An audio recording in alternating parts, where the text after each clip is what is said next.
السلام علیکم ورحمۃ اللہ وبرکاتہ۔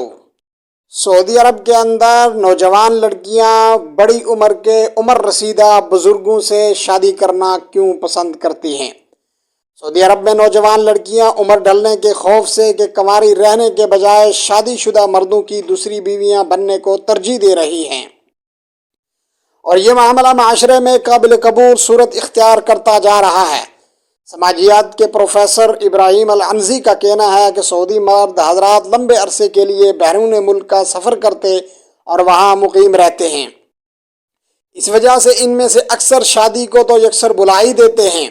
ان کا کہنا ہے کہ مغربی ممالک میں رہنے والے مرد وہ کام کرنے کی کوشش کرتے ہیں جو سعودی عرب کی قدامت پرست روایات کے مطابق ہوں، اس لیے ان کے لیے یہ سوچنا بھی مشکل ہے کہ وہاں ان کی شادی ہو اور خاندان بھی ہو۔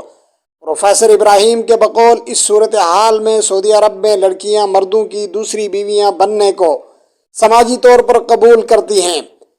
ان کا کہنا ہے کہ سعودی عرب میں ایک لڑکی کی عمر جب 30 سال کو پہنچ جاتی ہے تو وہ خود بخود یہ سوچنا شروع کر دیتی ہے کہ اس کی عمر اب ڈل رہی ہے۔ اس مرحلے پر وہ ایک ایسے مرد کے ساتھ بھی شادی پر آمادہ ہو جاتی ہے جو پہلے سے شادی شدہ ہو اور اس کو مکمل توجہ نہ صحیح لیکن اس کے حصے کا وقت دے سکے۔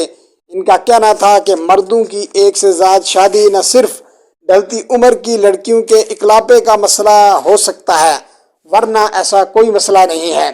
یہی وجہ ہے کہ وہ لڑکیاں جب کسی عمر رسیدہ آدمی سے شادی کرتی ہیں تو وہ خوش رہتی ہیں، کیونکہ نوجوان لڑکوں کے اندر اتنی سمجھداری اور اتنے احساس نہیں ہوتا کہ وہ ان کا خیال رکھ سکیں، جبکہ بڑے میاں اور عمر رسیدہ لوگ ان نوجوان لڑکیوں کا بھرپور خیال رکھتے ہیں، ان کی رہائش کا، ان کے کھانے کا، ان کے پینے کا اور ان کے دیگر اخراجات کا۔ یہی بنیادی وجوہات ابراہیم العنزی نے بیان کی ہیں۔ السلام علیکم۔